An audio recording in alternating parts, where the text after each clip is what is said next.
akan nyelamatin kita karena di tempat ini sebenarnya juga bukan hanya bahaya untuk pasien juga bahaya untuk kita. Sementara kalau kita disuruh fokus pada mereka, sementara tidak ada perlindungan.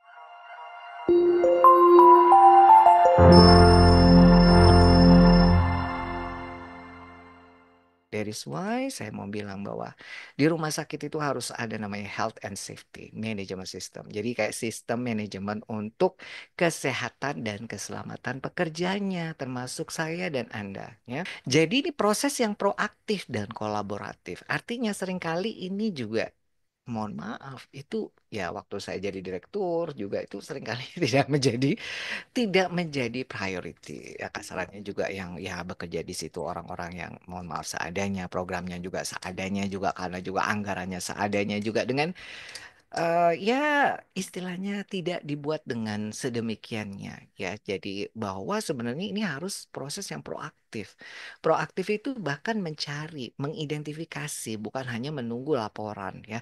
Dan kolaborasi artinya perlu juga kerjasama dengan pihak-pihak lain dan karena memang sulit untuk mengidentifikasi hazard atau bahan-bahan yang berbahaya atau perlakuan berbahaya kalau tidak ada masukan atau tidak ada juga apa upaya untuk memprediksi resiko supaya kita bisa menemukan dan memperbaiki bahaya-bahaya atau hazard di tempat kerja sebelum karyawan terluka atau jatuh sakit. Seringkali kita berpikir yang namanya luka ini luka badan, yang kalau dalam bayangan saya juga demikian, bayangan Bapak Ibu juga, oh ya terluka, terluka badannya. Tapi sekarang ini yang ngomongin masalah terluka juga terluka hatinya. Iya, karena ngomongin luka itu luka juga bisa luka batin, menganga ya, bahkan bisa bukan trauma. Nah, ini kan bukan sesuatu yang nggak kelihatan, tapi nyata, ada ya. Memang nggak kelihatan jejasnya, bruise-nya nggak ada memarnya, nggak ada lebamnya, tapi lukanya nyata.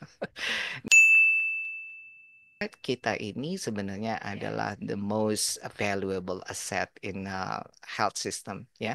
Jadi sebenarnya sistem kesehatan di banyak negara, di semua negara, aset berharganya ya kita, saya dan Bapak Ibu sekalian ya. Jadi masalah aset ini harusnya dilihat secara bahwa saya ini bukan sekedar nama, bukan sekedar nomor registrasi STR-nya. Tapi tolong dilihat sebagai saya manusia seutuhnya, maunya begitu ya. Negara itu begitu maunya. Nah, karena apa ya? Karena aset paling berharga itu ya kita ya. Makanya harus dilindungi dari namanya hazard, hal-hal yang berbahaya buat siapa?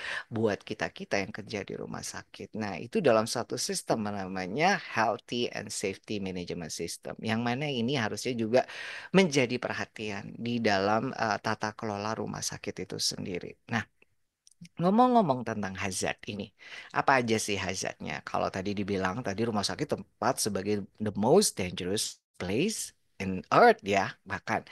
Yang pertama adalah dari chemical hazard. Jadi paparan-paparan bahan kimia di kulit ya baik itu misalnya Bapak Ibu kadang kan harus sering cuci tangan dok ya pakai hand rub atau dan ternyata tangan tuh pada bubul semua bubul tuh pada ngelupas ya.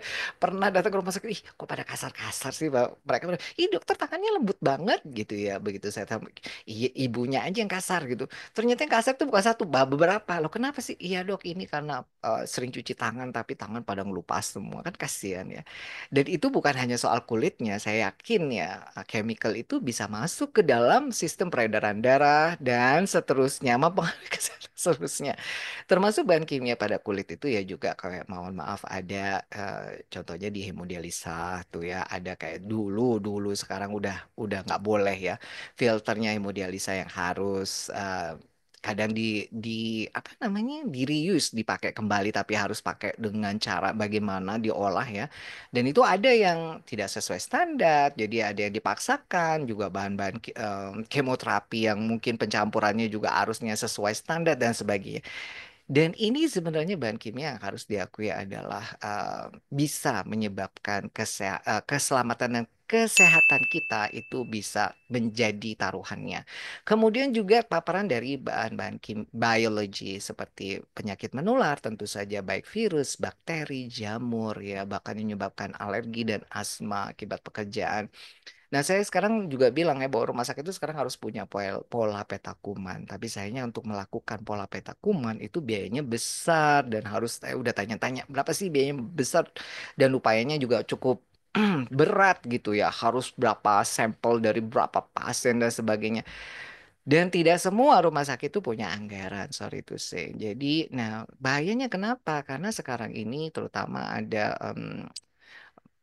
bakteri-bakteri yang antimicrobial resistant atau resisten terhadap antibiotik yang ternyata ini di mana aja bisa dibawa orang sehat, orang sakit dan kalau sudah berjangkit pada kita, ini juga bisa menimbulkan kesulitan. Saya sempat melihat video dokumenter tentang sekarang ini di tahun 2004 waktu itu videonya dari luar sih, Amerika. Mereka waktu kedapetan bakteri yang udah resisten, waduh itu bisa sampai nangis-nangis di rumah sakitnya untuk atasinya. Hati-hati ya juga ini, utama di ICU ya, banyak sekali kuman-kuman yang berbahaya ya, patogen yang berbahaya. Kemudian ergonomic risk factor. Jadi aktivitas kerja yang berat, ngangkat-ngangkat barang berat, terutama sekarang itu ada pakai rem-rem gitu ya. Kalau rumah sakit bertingkat-tingkat kan, kalau dorong kadang nggak boleh pakai lift, harus pakai tram-tram itu ya, tram atau rem tuh bahasanya. Jadi, aduh, pernah perawat saya itu kejungkal.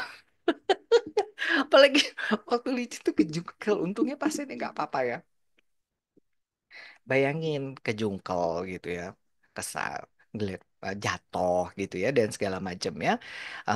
Dan kemudian juga physical hazard. Jadi terutama dengan suhu yang panas. Waduh, ada tuh panas banget ya ruangannya tapi udah disampaikan nggak dibener-benerin ya.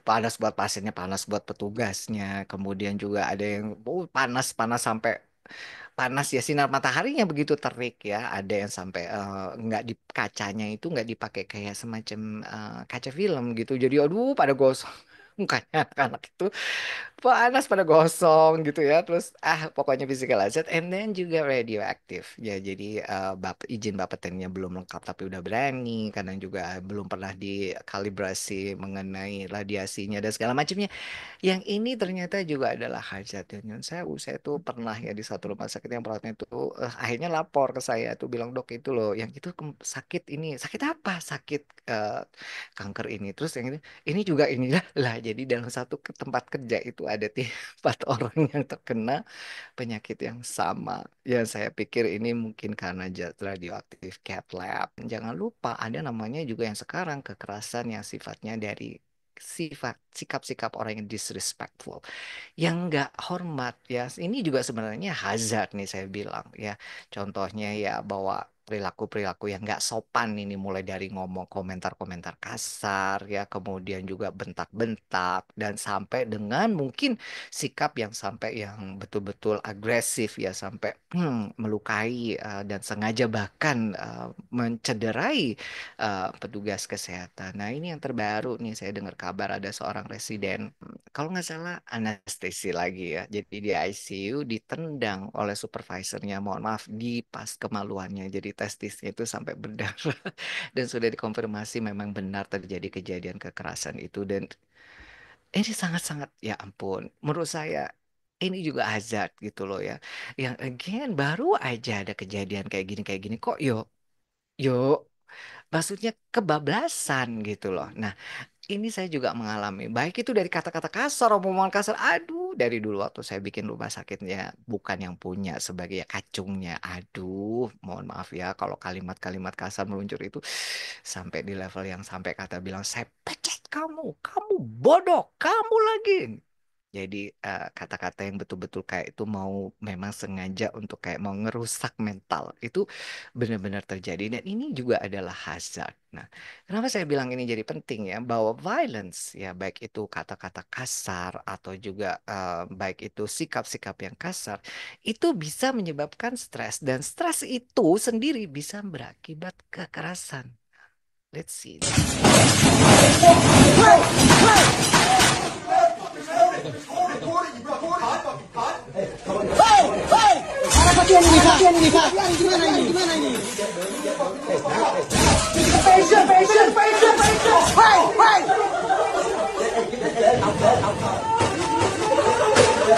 dulu, tolong dulu. Biar dia lihat, biar dia lihat.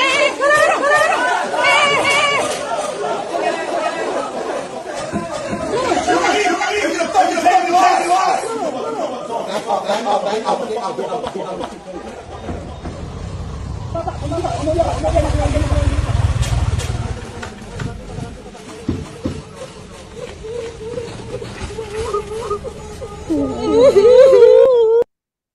tadi mungkin yang nangisnya adalah petugasnya ya. Jadi violence, kekerasan tuh bisa bikin orang stres.